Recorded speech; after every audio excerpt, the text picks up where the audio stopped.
जब मासूम बच्चों की थाली में मजहबी जहर परोसा गया, वो पल जब विद्या के पवित्र मंदिर को कसाई खाना बनाने की दुस्साहस किया गया, वो पल जब एक माँ ने अपने बच्चे को स्कूल पढ़ने भेजा लेकिन उसके साथ ही बीफ का टुकड़ा थमा दिया गया। क्या बिहार के सरकारी स्कूल अब शिक्षा के केंद्र नहीं बल्कि बच्चों के धर्म और ईमान के साथ खिलवाड़ करने की प्रयोगशाला बन चुके हैं? ये वो सुलगते सवाल है जिन्होंने आज पूरे प्रदेश की आत्मा को झकझोर कर रख दिया। अररिया के एक सरकारी स्कूल से आई वो खौफनाक खबर जिसने हर हिंदू माँ बाप के कलेजे को कपा कर रख दिया। आरोप है कि मिड डे मील के नाम पर बच्चों को धोखे से बीफ खिलाया गया। क्या यह मजहब एक रसोइये की लापरवाही है या फिर मासूमों के कोमल दिमाग में कट्टरपंथ का जहर घोलने की कोई बड़ी गहरी और सुनियोजित डीप प्लानिंग है?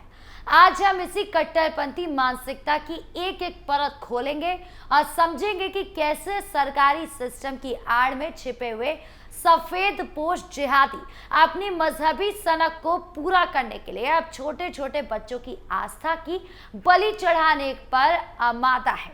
हमारे कैपिटल टीवी बिहार के खास शो प्ले एंड पॉज में, जहां मैं राधिका राज आपके लिए वीडियो को प्ले भी करती हूं, पॉज करके सच भी ढूंढती हूं और रिवाइंड करके असली पिक्चर भी समझाती हूं। तो चलिए बिना किसी देरी के शुरू करते हैं प्ले एंड पॉज।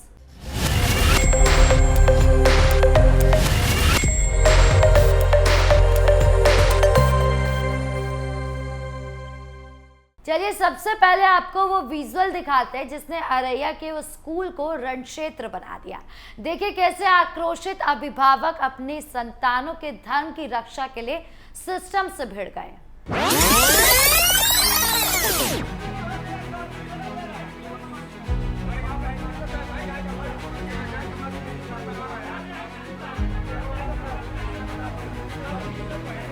ये दूसरा पे हो रहा है, ये दूसरा पे।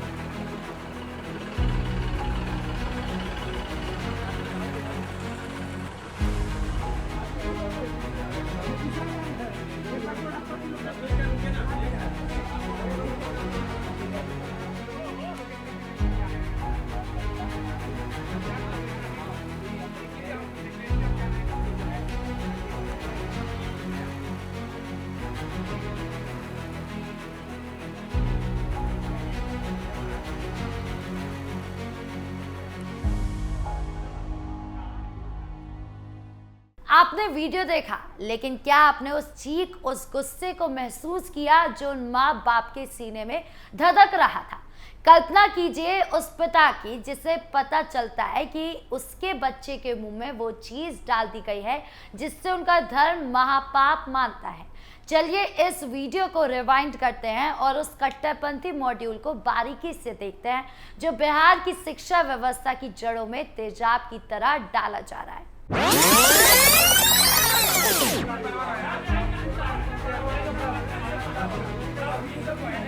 ये दूसरा पे हो रहा है, ये दूसरा पे।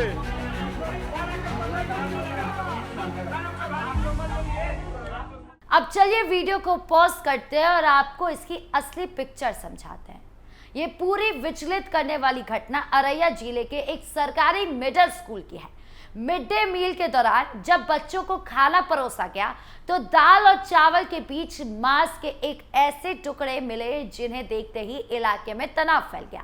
अभिभावकों का सीधा और गंभीर आरोप है कि स्कूल के मुस्लिम शिक्षकों ने जानबूझकर एक सोची समझी साजिश के तहत हिंदू बच्चों को बीफ परोसा ताकि उनका धर्म भ्रष्ट किया जा सके।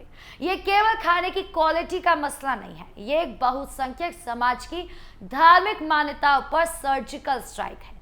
स्कूल एक ऐसी जगह होती है जहां बच्चे अपने माता पिता के बाद सबसे ज्यादा भरोसा अपने शिक्षक पर करता है, लेकिन जब वही शिक्षक अपनी मजहबी श्रेष्ठता साबित करने के लिए थाली को हथियार बना ले तो समझ लेना चाहिए कि समाज किस खतरनाक मोड़ पर खड़ा हो गया है। अररिया जो कि सीमांचल का हिस्सा है, वहां इस तरह की घटनाएं एक खास पैटर्न की ओर इशारा करती है। सम्राट चौधरी जैसे कद्दावर नेता जो आज बिहार में अपराधियों के पिंडदार और जीरो टॉलरेंस की हुंकार भर रहे थे, उनके लिए ये घटना एक खुली चुनौती है, क्योंकि यहाँ हमला किसी अपराधी ने अंधेरे में नहीं किया, बल्कि सरकारी तनख्वाह लेने वाले शिक्षकों ने उजाले में किया है। इस घटना के कॉन्टेक्स्ट को समझना बहुत जरूरी है। बिहार का सीमांचल क्षेत्र अररिया, पूर्णिया, कटिहार और किशनगंज पिछले कुछ वर्षों से डेमोग्राफिक शिफ्ट और कट्टरपंथी घुसपैठ के कारण सुर्खियों में रहा है। जब सरकारी स्कूलों में शुक्रवार की छुट्टी के बाद सामने आती है, जब स्कूलों के नाम के आगे उर्दू जोड़ने की होड़ लगती है, तो उसकी अगली कड़ी यही बीफ कांड होती है। ये एक साइकोलॉजिकल वॉरफेयर है।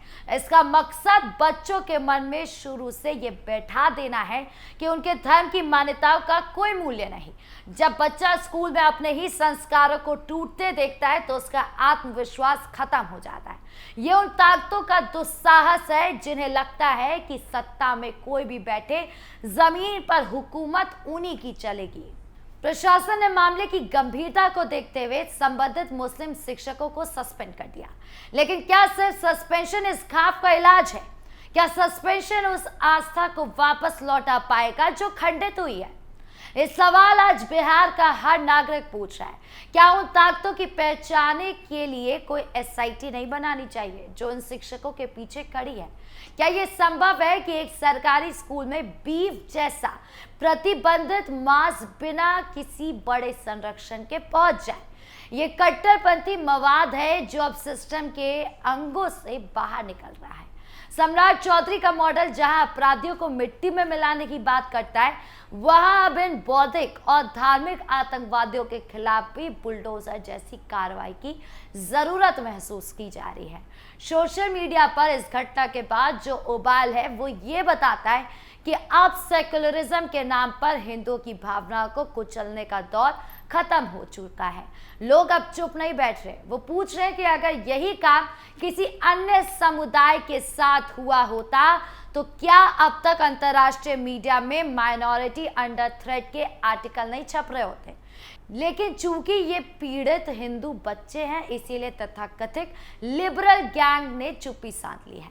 ये सिलेक्टिव आउटरीच है जो कट्टरपंथियों का सबसे बड़ा हौसला बन गया है। बिहार की राजनीति में अब तुष्टीकरण और सनातन गौरव के बीच आर पार की लड़ाई छिड़ चुकी है।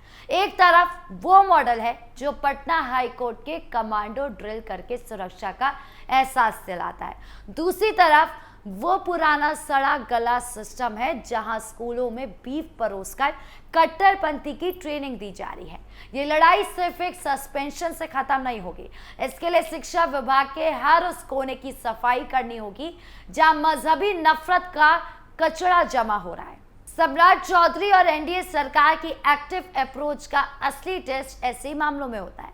पुलिस का इकबाल तब माना जाएगा जब अररिया के उस स्कूल के दोषी शिक्षक केवल सस्पेंड ना हो, बल्कि उन्हें ऐसी सजा मिले कि दोबारा बिहार के किसी भी कोने में कोई कट्टरपंथी किसी बच्चे की थाली की तरफ आंख उठाकर देखने की हिम्मत ना करे। यह बदलाव की वो घड़ी है जहां प्रशासन को यह साबित करना होगा कि बिहार में अब कानून का राज है, किसी मजहबी कट्टरपंथ का नहीं। तो आज के इस वीडियो और इस विश्लेषण में हमने देखा कि कैसे शिक्षा के मंदिर को अपवित्र करने की एक घिनौनी साजिश रची गई। यह सिर्फ एक घटना नहीं, बल्कि एक अलार्म है उन सभी सोए हुए अभिभावकों के लिए, उस प्रशासन के लिए जिसे लगता है कि सब कुछ ठीक है। जब बच्चों का भोजन ही नफरत का जरिया बन जाए, वहां समाज को जागना ही होगा। सम्राट चौधरी का सुशासन तभी सफल माना जाएगा जब बिहार का हर बच्चा अपनी स्कूल की थाली में संस्कार और शुद्धता पाए, ना कि किसी धार्मिक सनक को। अब फैसला करना होगा, क्या आप इस कट्टरपंथी सोच को अपने बच्चों के भविष्य के साथ खेलने देंगे, या फिर उठ खड़े होंगे उस नए बिहार के लिए जहां सुरक्षा और सुशासन के साथ साथ हमारी संस्कृति और आस्था भी सुरक्षित हो। तो इस खास शो प्ले एंड पॉज में आज के लिए इतना ही। आपको अररिया की इस घटना और शिक्षकों की इस करतूत पर क्या लगता है? क्या ये एक अंतर्राष्ट्रीय साजिश का हिस्सा है? अपनी राय कमेंट बॉक्स में जरूर बताएं। धन्यवाद।